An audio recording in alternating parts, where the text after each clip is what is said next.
It's 51 degrees. Is your use of the internet coming between you and God? That's a very important question, and we're going to talk about it today on The Truth in Love. There's a message true and glad for the sinful and the sad. Ring it out, ring it out, ring it out, ring it out. It will give them courage new, it will help them to be true. Ring it out, ring it out, ring it out, ring it out. Ring out, Merrily ring, the word, speeding away, Lord, man, message divine, and see. send it today. Still far from Jesus, many live in Lost sin. and those in doubt, darkness and doubt. I want to thank you for joining us today on The Truth in Love.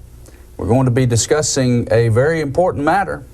And so I hope you have your Bible with you and you'll open it up to these passages that we'll be studying over the next half hour. One of the criticisms that is sometimes directed toward the Scriptures is the criticism that the Bible is just not practical. That because it was written so long ago that it really doesn't have a whole lot to say to today's modern culture. Well, those criticisms may stem from a number of things. Perhaps the person who makes that statement listens regularly to a preacher that doesn't make the application of the Scriptures very practical, or perhaps that person has not studied the Bible sufficiently and spent enough time thinking about the Scriptures and making personal application to his or her life. But the truth of the matter is, the Bible is a very practical book. God intended it to be so. In Jude, verse 3, Jude wrote concerning the faith which was once for all delivered to the saints.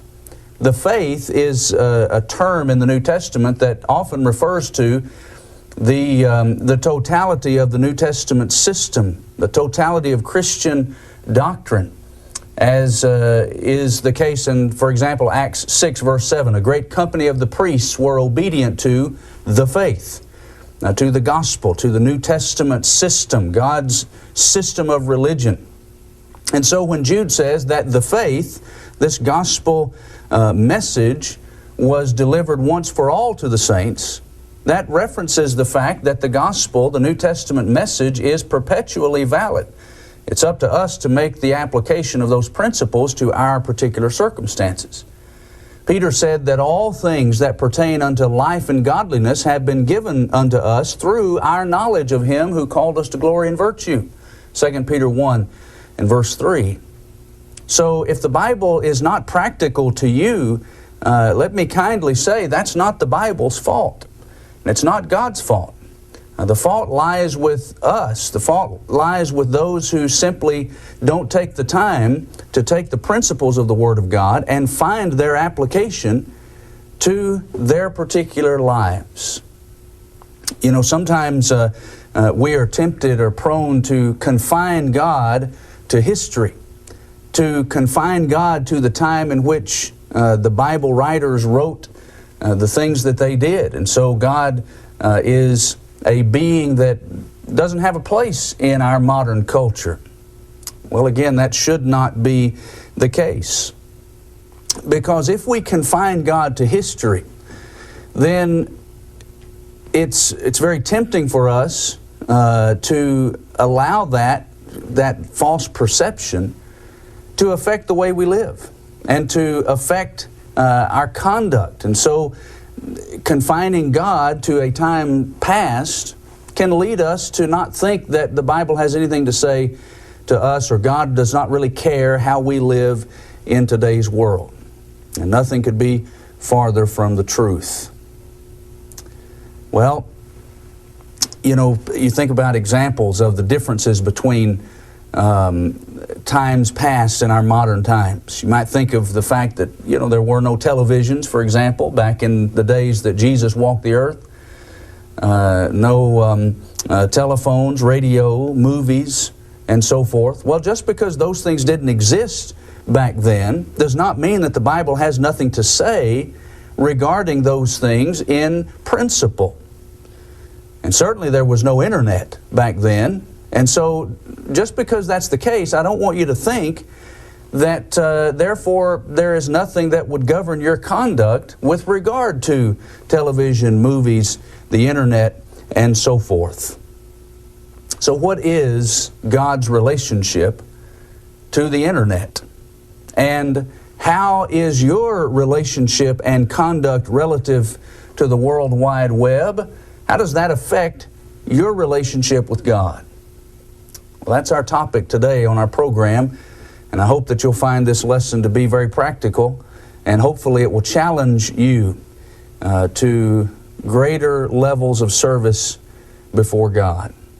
So as we begin, let's first of all make sure we understand just some general principles about the internet as such. Some of you that are watching this program may not be real savvy as far as the internet's concerned. Sometimes that's the case among some of our older citizens, though it's not always the case. I know some folks that are advanced in years that are very proficient in their use of computer and the internet and so forth, but some are not. And so let's just briefly explain what we're talking about. The idea for the internet, the World Wide Web, came about back in the 1960s. And in the 1970s, the internet began to be used solely by the United States Defense Department as a means for their computers to be able to communicate with one another. But over time, the technology was opened up to the rest of the world sometime in the 1990s, and more people began to use it. Now, according to the Computer Industry Almanac, they tell us that over 1 billion people use the internet worldwide. 200 million of those are in the United States. And the internet, as I briefly mentioned a moment ago, is a technology that simply allows computers to communicate with each other. It allows computers to share information. Now, having said that, the computer, therefore, the internet, is a morally neutral thing. There's nothing abjectly, morally wrong or evil with the internet, nor is it necessarily morally right. It's a morally neutral thing. Like a lot of things in our culture. A lot of things are either right or wrong depending upon how they're used. For example, a knife. A knife that you use to cut your steak before you eat it, okay, that's an okay thing. But if you use that same knife to stab someone, well, then it's being used for an evil purpose. But the knife itself is a morally neutral object. Well, the internet is morally neutral. It can be used for good, but it can also be used for evil. And so we need to make sure that we're aware of that and aware of the potential dangers. Because it can be used for evil purposes, then we need to be careful to make sure that we're not falling into a trap set by Satan ultimately to get us to forsake God and damage our relationship with Him. So let's consider, again, just by way of these introductory remarks before we get to scriptural application, let's consider some of these dangers that exist relative to the World Wide Web. And this basically is a summary, these dangers, a summary of some points made in a helpful little book called Your Marriage and the Internet by Whiteman and Peterson. And the characteristics of the internet that can contribute to increased temptation are these, according to those authors of that book, and I think they're right on target here. First thing they talk about is privacy. And this privacy can lead to additional temptation if we're not careful. They make the point that personal computers are exactly that. They're very personal. And in our homes, they can be placed in a position to where the privacy is simply increased, and therefore temptation can be increased. Sometimes computers get their own rooms in our homes today. And so when that's the case, a person can sit in front of his computer in a very private location, perhaps in a room by himself with the door closed, and therefore with no one else watching. That privacy can increase the opportunity for temptation to come to misuse the computer and to misuse the internet and chat rooms and blog sites and all kinds of things.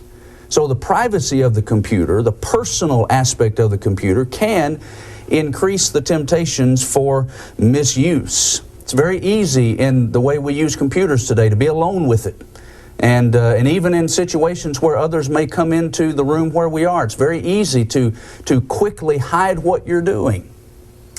Well, that increases temptation. So privacy is an issue that can easily be solved, incidentally, or at least can be lessened by having your computer in the busiest room of the house and have the screen on the computer placed in such a way that the screen is visible to those who come into that room, so that things are less hidden, and therefore the temptation to misuse it will decrease as well when you increase the possibility of what you're doing being seen by others. Well, there's another aspect of computers that make them somewhat dangerous, or at least the internet, that it can increase the temptation, and that is the idea of anonymity. The fact that online you can virtually be anonymous to those others with whom you are sharing information over the internet. Online you can be basically anyone you want to be. You can do things anonymously, at least as far as the others are concerned that with whom you're sharing information. We'll talk about the fact that really you're never alone on the computer and never anonymous as far as God's concerned, but we'll get to that point in a moment. But as far as the others are concerned, you can basically be anonymous. And so in a situation like that, while you personally might never physically get in your car and drive, for example, to an adult bookstore or an adult video store, and you might not go into a place and purchase pornographic magazines or movies or things like that.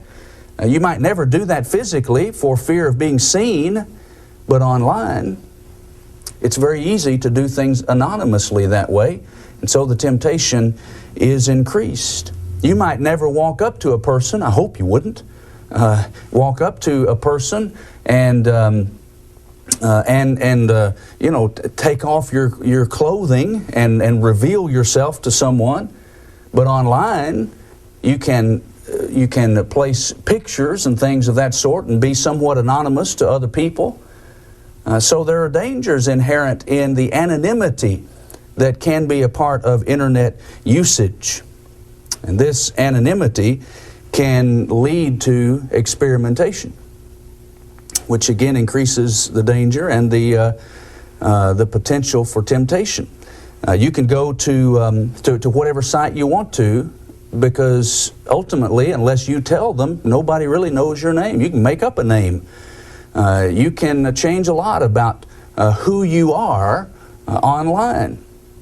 And so this leads, incidentally, people who are generally very shy people, very reserved people in public settings, to be able to be anonymous online, and those who would under other circumstances be very shy and reserved can be exactly the opposite when they make themselves virtually anonymous online. And so you can see, hopefully, that that these are the kinds of characteristics of the internet that can make it something that increases the temptation for misuse. Because you see, you can go online and be a person. You can change your name, you can change the way you look, you can change your gender, you can change your age, you can basically change anything and everything about you as those characteristics are revealed to others with whom you're sharing information. And so in some ways, you can completely hide who you are from them. And so these things are very, very important for us to consider. And then another thing, a final thing, the convenience of it. The things that are out there on the internet that are things that are evil and bad are very, very convenient. And so from the privacy aspect, the anonymity, and the convenience, all of those things working together just simply increase the opportunities for Satan to tempt us to misuse that very powerful tool. Now I want to turn our attention to the Scriptures and look at what the Bible has to say about our use of the internet. Now again, specifically, the internet's not mentioned in the Scriptures because it didn't exist at the time these things were originally written. But there are principles that would apply to our use of the World Wide Web. And I want to draw your attention to those things in the time we have remaining to hopefully help us to make sure we're not misusing that very powerful tool. So consider these points with me. First of all, remember that God's not confined to the first century. God is not stuck in the past. His Word still governs our conduct in the present, even our online conduct. And so these principles would certainly apply. Number one, remember that you are responsible for controlling what you focus your mind on. You are responsible for controlling what you focus your mind on. The Bible tells us in 2 Corinthians 10, verse 5, that we are to bring every thought into captivity unto the obedience of Christ. Now, can we do that while viewing pornography on the internet? While doing that, are we bringing every thought captive unto the obedience of Christ? Or are we basically trying to keep that activity from the Lord, that He might not know that we're doing it? Though that really is not a possible thing to do. Perhaps that's what we're hoping. In Philippians chapter 4, verse 8, we have the important admonition about guarding our thoughts and the things that we are to really focus our minds on. Paul said, finally, brethren, whatever things are true, whatever things are noble, whatever things are just, whatever things are pure, whatever things are lovely, whatever things are of good report, if there is any virtue and if there is anything praiseworthy, meditate on these things. Well, there are a lot of things that you can view on the internet that are not praiseworthy, that are not pure, that are not noble, that are not just. And so if we're responsible for meditating, for focusing our mind on those kinds of things, then that's going to affect what we look at online. Jesus in Matthew 5, verse 28 said, you've heard that it was said, you shall not commit adultery. But I say unto you, every man that looks upon a woman to lust after her has committed adultery with her already in his heart.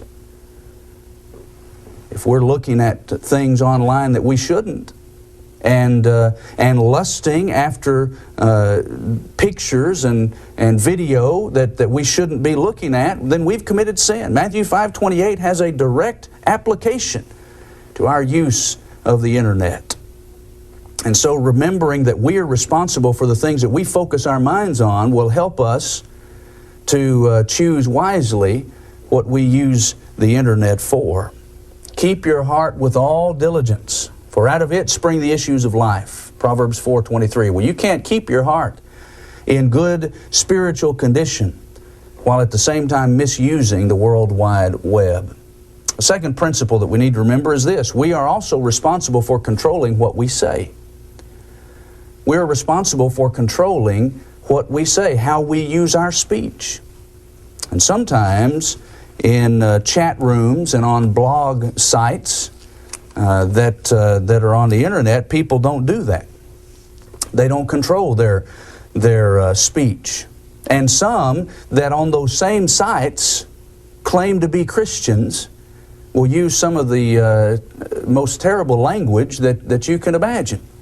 Yet we find in Ephesians 5, verses 3 and following, Paul writing this, but fornication and all uncleanness or covetousness, let it not even be named among you, as is fitting for saints, neither filthiness, nor foolish talking, nor coarse jesting, which are not fitting, but rather giving of thanks. For this you know, that no fornicator, unclean person, or covetous man who is an idolater has any inheritance in the kingdom of Christ and God. Well, are you using your speech, your online speech, in ways that reflect Christianity, in ways that reflect the Spirit of Christ, or not? Well, those passages would have a direct bearing on your use of the internet. James said that when we use our speech in one minute to bless and in the next minute to curse, he says these things ought not so to be. James 3 and verse 10. A third principle that is important to remember is this: you are responsible for your example. You are responsible for your example. Jesus encouraged in Matthew 5 verse 16, let your light so shine before men that they may see your good works and then glorify your Father who is in heaven. In 1 Timothy chapter 4 verse 12, Paul wrote to young Timothy and said, let no one despise your youth, but be an example to the believers in word, in faith, in purity. Be an example of the believers. Don't let anyone have opportunity to look down upon you because of your youth. Instead, give them every reason to offer you praise because of your good example. And as I mentioned before, I've seen the websites that are operated by some who claim to be Christians. And yet they're not using that medium to portray Christianity. They're not using it to portray morality and good, solid Christian ethics. They're using it to display other things that take people not closer to God, but farther from God. And that ought not so to be. We are responsible for our example. And if you're a Christian and you have friends that are not Christians that are visiting your site on MySpace or Facebook or one of these other places like that, and they go to your page and you're doing things and saying things and showing pictures of things that you should not be doing, then you're violating these principles. And you need to stop it. You are responsible for your example. Number 4. You are responsible for maintaining biblical standards of morality, even online. We've talked about the pictures and bad language and things like that. Some people that profess to be Christians have pictures even of themselves on some of these places that are immodest at best. And it ought not be so. 1 Timothy 2 verse 9. Then number 5. Remember this principle. God goes online. God goes online in this sense because God knows everything that we do. The eyes of the Lord are in every place, beholding the evil and the good. Proverbs 15 verse 3. There is no creature that is not manifest in His sight. All things are naked and laid bare before the eyes of Him to whom we must give account. Hebrews 4 verse 13. God will bring every work into judgment with every secret thing. Ecclesiastes 12:14. God knows what you're doing on your computer. You'll not hide it from Him. Well, now let's for a moment light a candle. Someone has said it's one thing to curse the darkness, which we've just done. It's quite another to light a candle. Now I want to light a candle to give you some practical advice on how you might be able to help yourself or others to better use the internet. First of all, let me say something to parents. Parents, especially of teenage children who have spaces, websites, blog sites on some of these places we've mentioned, look at your child's website. Look at it. You're the parent. And if it's password protected where you can't get in, ask them for the password. You're the parent. And if they resist, that ought to tell you something. But look at it. And if it's bad, then take it off. Let me encourage you also to consider using some kind of filtering software that's available out there. There are many kinds and types available. On our computer at home, we use one called Be Safe. That's put out by the American Family Association, AFA.net. You can order it there. And it filters out a lot of this filth and nonsense that comes over the internet. Use that to keep these things from coming into your home. And hopefully, with just a few practical suggestions and just some common sense, we can help ourselves and help our children to not become victims to those that would use the internet for evil purposes. In Isaiah 29 verse 15, I want to close with this passage. Isaiah 29:15, the prophet said, "Woe to those who seek deep to hide their counsel far from the Lord, and their works are in the dark. They say, who sees us and who knows us?" Well, the answer to that question then is the same answer that it is now. God sees you, and God knows you. And if you have a problem with the internet, you've let it get out of hand, then let God back into your life. Get some professional help if you need it, to break any kind of addiction to pornography or whatever else that may be plaguing you. Get the help you need and turn your life back over to God. If you'd like to have a copy of this lesson today, then just contact us and we'll be glad to send it to you. You can have it in the form of a written transcript, audio CD, audio cassette, or DVD. Our address is Post Office Box 865, Hurst, Texas, 76053. Our website is thetruthinlove.com. Our email address, requests@thetruthinlove.com. Or if you want to send us or call us on our 800 number, leave us a voicemail of your order, 800-819-2966. We'll be glad to send this material to you free of charge. Doesn't cost you anything, no obligation on your part. We just want you to have the information and use it to the glory of God. Thank you for being with us. We'll see you again next time. I am meek and lowly. Come and trust my might. Come, my yoke is easy, and my burden's light. And you by temptation often conquered men, as a sense of weakness brought distress within. Christ will sanctify you if you claim His best. In the Holy Spirit He will give you rest. Come unto Thee, I will give you rest. Take my yoke upon you. I am meek and lowly. Come and trust my might. Come, my yoke is easy. Come, my burdens light.